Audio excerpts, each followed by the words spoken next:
Ayan guys, tatagalogin ko na lang kasi maraming hindi marunong magbisaya dito sa mga natin.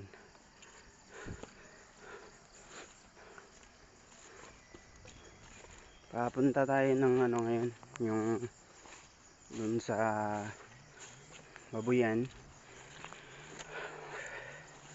Medyo malayo pa yung dadaanan natin dito, tapos dun pa sa tuktok ng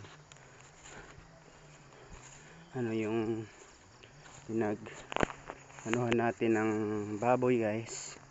Yan, update ko kayo mamaya pagdating na natin dun.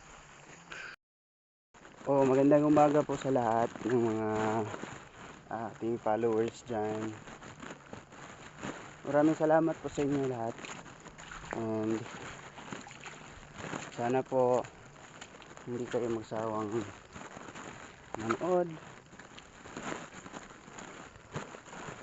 Sikapin ko pong gumawa ng mga content na maganda para hindi kayo mawala or sikapin po natin na sa kahit na dito lang sa bukid, sa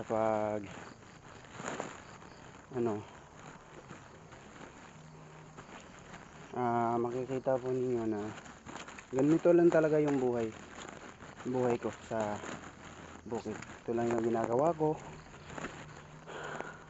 nagpapakain ng mga hayop, tapos nagtanim ng mga pakikita ko rin sa inyo soon. Magtatanim ako ng mga gulay, pero hindi pa ngayon kasi masyado pa tayong busy guys.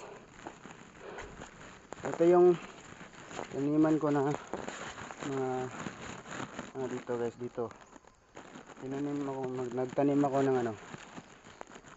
okra.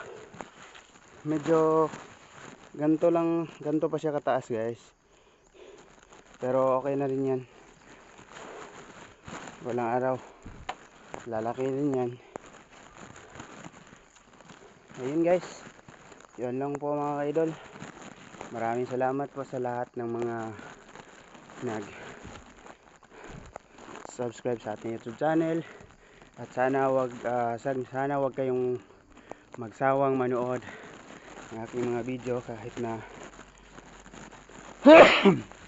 sorry po